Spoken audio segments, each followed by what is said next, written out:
Bonsoir à tous. Bienvenue dans ce nouveau quartier libre avec Thomas Porcher, membre des économistes atterrés, auteur du best-seller Traité d'économie hérétique et auteur d'un nouveau livre paru juste avant le confinement, Les Délaissés, aux éditions Fayard. Bonsoir Thomas. Bonsoir.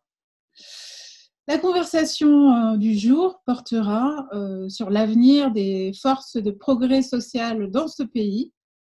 Comment les unir à nouveau?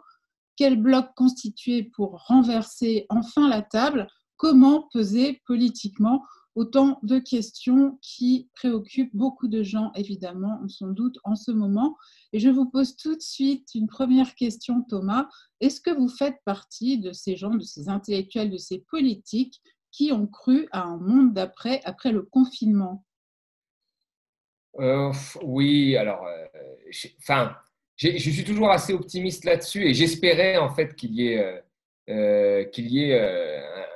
un déclencheur dans la tête des gens pour un monde d'après. Mais c'est vrai qu'au départ, même si là je vois qu'il y a des points positifs et je l'ai vu avec les manifestations qui ont eu lieu contre le racisme et contre les violences policières, qui sont quand même des signaux intéressants et des signaux très positifs.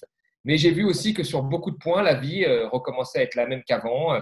Vous avez sur les plateaux les libéraux qui reviennent et qui vous disent que finalement ils avaient raison et que la crise du Covid et l'échec de cette gestion de crise était dû à l'administration ou aux lourdeurs administratives.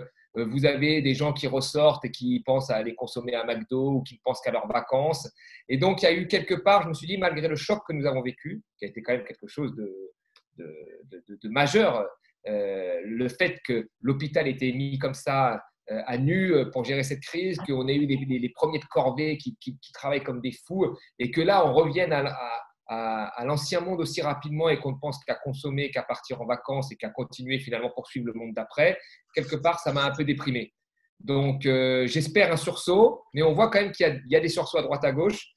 Mais globalement, c'est vrai que sur beaucoup de choses, ça m'a un petit peu déprimé parce que c'est redevenu comme avant.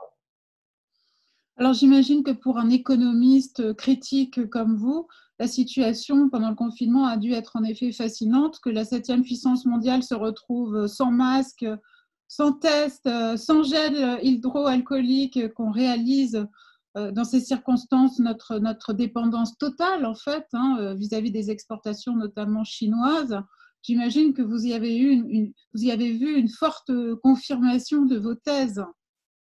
Tout à fait. Alors, je n'étais pas le seul à défendre ces thèses, mais c'est vrai que je faisais partie de ceux qui depuis des années, tiraient la sonnette d'alarme en disant, voilà, on perd notre industrie à cause de la mondialisation, on délocalise une grosse partie de nos usines, l'emploi industriel diminue, la mondialisation est dangereuse et l'austérité budgétaire est dangereuse. D'ailleurs, dans mon livre, je dis très bien que le modèle économique qui pèse sur les délaissés, c'est un modèle qui est basé sur la mondialisation, la financiarisation et l'austérité. Or, on voit bien comme ce modèle a joué contre nous pendant la crise. L'austérité a fait que finalement, on a préparé quelque part l'impréparation de l'hôpital à une quelconque crise, qu'elle soit sanitaire ou écologique par ailleurs, et que la financiarisation et la mondialisation ont accéléré, comme on l'a vu, la désindustrialisation, et le fait qu'aujourd'hui, on a beau être la septième puissance ou la sixième puissance mondiale, on n'arrive pas à produire des choses aussi simples que des masques ou des respirateurs.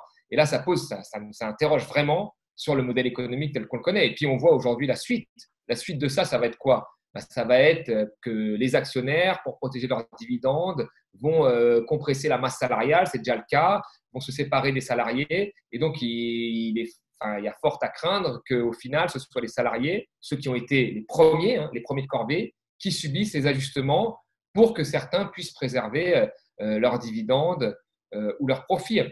Et il y a aussi, moi, ce qui me fait encore plus peur, c'est que l'argent qui est mis aujourd'hui pour soutenir l'activité économique, ce qui est absolument nécessaire pour faire repartir la machine, j'ai bien peur que dans quelques années, on fasse comme après 2008, on nous dit, écoutez, on a trop dépensé, les gens ont vécu au-dessus de leurs moyens, et donc il faut repratiquer l'austérité, les économies sur l'éducation, etc., etc. Et on voit bien que cette logique est déjà dans la tête des gens. Quand vous avez le gouverneur de la Banque de France qui dit il va falloir faire des efforts, avant même que ça reparte, il dit qu'il faut faire des efforts. Voilà. Donc les populations vont devoir payer déjà la note. Bruno Le Maire dit la même chose. On attaque les profs dans tous les sens, on attaque l'hôpital, le plan, on ne sait toujours pas ce qu'il y aura dedans, on sait ce qu'il y aura pour Air France, c'est ce qu'il y aura pour Peugeot, mais on ne sait pas ce qu'il y aura pour l'hôpital. Donc il y a un vrai problème quand même là-dessus. Et moi, j'ai peur qu'on se retrouve dans la situation d'austérité encore plus forte que nous avons vécue à partir de 2011.